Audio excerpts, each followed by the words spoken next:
सुबह सुबह ही मम्मी और भाई जा रहे हैं मामा के घर। मायके जाने की खुशी में मम्मी को और कुछ नजर नहीं आ रहा, वो यहाँ से फरार।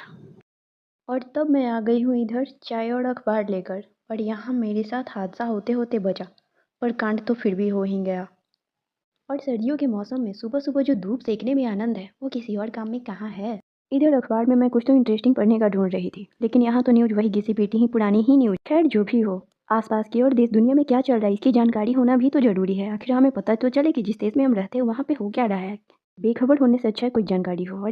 और यहाँ मैं हो गई हूँ रेडी सेडी, क्योंकि आज हम जाने वाले हैं मार्केट। और मैं तैयार होकर जब नीचे आई तो देखा कोई है ही नहीं, ना गाड़ी है ना लोग है। तब मैं कैमरा निकाल कर खुद को ही रिकॉर्ड करने लगी। रिकॉर्ड करते करते देखा कि वाह, मैं तो काफ़ी अच्छी दिख रही हूँ। कभी कभी खुद की भी तारीफ कर लेनी चाहिए। और यहाँ आ चुके हैं हमारी गाड़ी, और गाड़ी देखकर ये सब भी ना जाने कहाँ से एकदम से प्रकट हो गए। और अब हम निकल चुके हैं सफ़र पे। कुछ लोग बाहर निकलते तो ऐसे ही खोए खोए से होते हैं, ऐसा लगता है उनका पैसे घर पे छूट गए हो। और मैं मस्त अपनी दुनिया में रहती हूँ, मुझे फ़र्क नहीं पड़ता। रास्ते देखो कितना शांत है, क्योंकि ये शहर के रोड नहीं गांव की सड़कें हैं। शहर की बिल्डिंगें नहीं, गांव के हरे भरे खेत हैं, मस्त नज़ारे हैं। और अब यहाँ से शुरू होता है हमारा मार्केट। अब हम यहाँ करेंगे शॉपिंग। यहाँ ये है गुलंबर। और अब आ चुके हैं हम अपने डेस्टिनेशन पे जहाँ हमें आना था, और यहाँ करेंगे हम खरीदारी।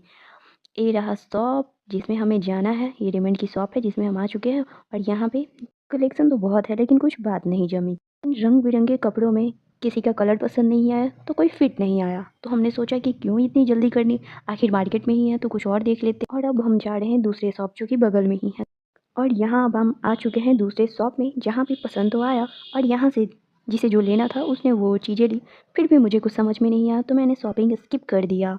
बट एक नज़र तो डालना बनता है ना शॉप पे कि मिलता क्या क्या यहाँ पे। तो देखा कि बड़े बड़े हैं सारी चीज़ें, ज़रूरत की जो चीज़ें होती है वो तो है। शॉपकीपर ने दिल खोल के सामान दिखाया, जैसे उसने कसम ही खा लिया हो गया हम आपको ऐसे जाने नहीं देंगे। जितनी कलेक्शन है सारे के सारे उसने उड़ेल दिए। जैसे उसका मकसद हो कि आप एक लेने आए हो तो आपको हम दो पसंद करवा देंगे। और यहाँ पे सारे कन्फ्यूज भी हो गए कि अब क्या क्या ले। और शॉपिंग थोड़ी एक्स्ट्रा हो गई। फिर भी नज़रें इधर उधर ना जाने क्या क्या ढूंढ रहा है। मेरी नज़र दुकान के शॉप पे इधर उधर हर चीज़ों पे जा रही थी। मैं भी सोच रही थी कुछ तो उठा लूँ, लेकिन फिर भी मुझे कुछ समझ में नहीं आया। जब इतने सारे कलेक्शन में फिर भी मुझे आइटम आउटडेटेड ही लग रहे थे। ऐसा लग रहा था ये सारे के सारे पुराने हो चुके हैं। और ये रहा वो छपड़ियों वाले पैंट। और अब मैं आ चुकी हूँ अपने फेवरेट स्टोर पे, जहाँ शॉपिंग ज़रूरत के हिसाब से नहीं, पसंद के हिसाब से होती है। इस बड़े से सुपर मार्केट में सारी की सारी चीज़ें ही अट्रैक्ट करती है। और सबसे पहला जो ज़रूरत होता है वो है बास्केट।